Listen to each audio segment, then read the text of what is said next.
In the autumn of 1922, a chilling discovery in a secluded New Jersey lane ignited a firestorm across America. This was the Hall Mills murder case, a crime that transcended local gossip to become a national obsession. It was a story steeped in forbidden love, brutal violence, and the stark hypocrisy of an era. This sensational event captivated a nation still reeling from the Jazz Age's moral shifts. It laid bare the hidden lives of the seemingly respectable, exposing a dark underbelly of desire and deceit. The case quickly became a symbol of scandal, adultery, and the profound social tensions simmering beneath a polished surface. The victims were an unlikely pair, their secret affair ending in a gruesome tableau. Reverend Edward Hall, a prominent Episcopal clergyman, and Eleanor Mills, a married choir singer, were found together.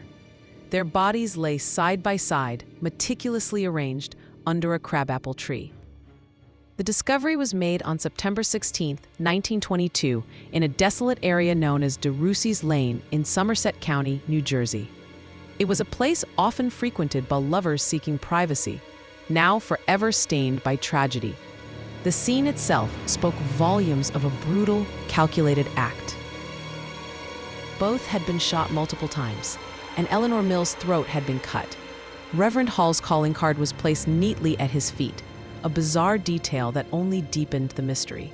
The nature of the crime was undeniably savage, leaving investigators and the public aghast. The initial investigation into the Hall Mills murders was marred by incompetence and a palpable bias from the outset. Local authorities seemed hesitant, almost unwilling, to delve too deeply into the lives of the prominent figures involved. Their early actions suggested a desire to contain the scandal rather than solve the crime. Initially, the case was dismissed as a botched robbery, a convenient narrative that quickly unraveled. This hasty conclusion was widely seen as an attempt to protect the reputations of influential families connected to the victims. The truth, however, refused to stay buried. Public outcry and mounting evidence soon forced a more thorough examination. Anonymous letters began to surface, whispering of an affair and pointing fingers at powerful individuals. The pressure from the press and an outraged public became undeniable, demanding real answers. As the investigation reluctantly progressed, the focus inevitably shifted to the clandestine relationship between Reverend Hall and Eleanor Mills. Their affair, though kept secret from the wider world, was an open secret within their close-knit community. Whispers had long circulated, hinting at the forbidden romance. This revelation transformed the narrative from a random act of violence to a crime of passion or revenge. It provided a powerful motive, drawing suspicion towards those closest to the victims.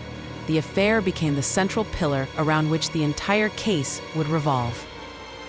The spotlight of suspicion soon fell squarely on Reverend Hall's wife, Frances Stevens Hall. A woman of considerable wealth and influence, Frances was a formidable figure in the community. Her family, the Stevens, were equally prominent and well-connected. Frances's brothers, Henry Stevens and William Stevens, also quickly became central figures in the investigation. Their loyalty to their sister and their family's reputation was fierce. The prosecution would later paint a picture of a family united in a desperate act. Frances Hall was known for her volatile temper and strong will. She had openly disapproved of her husband's relationship with Eleanor Mills, making her a compelling suspect.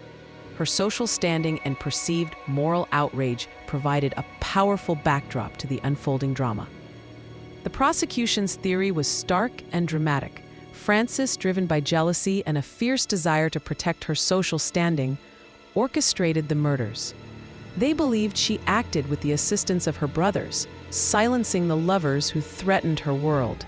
It was a narrative of betrayal and vengeance. 4 years after the murders, the Hall Mills case finally went to trial in 1926, transforming into an unprecedented media circus. The courtroom in Somerville, New Jersey, was packed daily with eager spectators, journalists, and curiosity seekers. It was a spectacle unlike any seen before. The prosecution presented what they called a mountain of circumstantial evidence. They meticulously detailed the affair, the alleged motives, and the movements of the suspects. Their case relied heavily on a web of interconnected testimonies and inferences, rather than direct proof. Witnesses claimed to have seen the Stevens siblings near the crime scene on the night of the murders. Their accounts, though often contradictory and vague, formed the backbone of the state's argument. Each piece of testimony added another layer to the complex narrative. The defense, led by brilliant legal minds, skillfully attacked the credibility of every prosecution witness. They highlighted inconsistencies, questioned motives, and exposed the unreliable nature of memory under pressure. Their strategy was to dismantle the circumstantial case piece by piece. One of the most dramatic moments came with the testimony of Jane Gibson, a local eccentric known as the Pig Woman. She claimed to have witnessed the shooting from her pig farm, offering a vivid, if often confused, account. Her testimony was both sensational and deeply problematic. After weeks of intense testimony and public fascination, the jury retired to deliberate. Their decision was anticipated with bated breath across the nation. Surprisingly, their deliberation was remarkably short, given the complexity and high stakes of the case. The verdict, when it came, sent shockwaves through the courtroom and beyond. Not guilty for all defendants.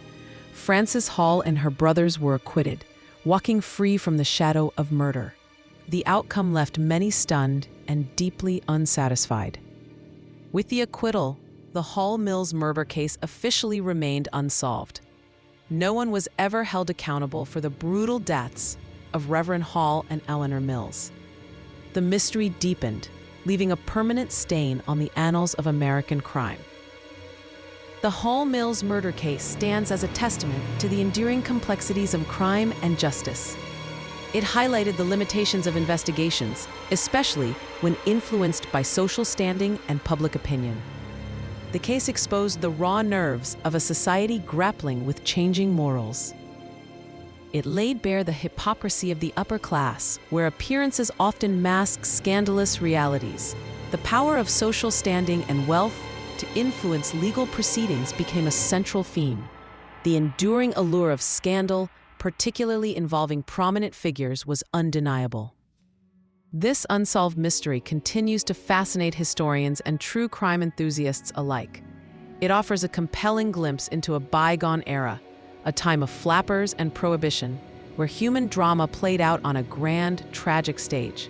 Love, betrayal, and murder intertwined in a narrative that still resonates. The unanswered questions and lingering suspicion ensure continued debate and speculation to this day.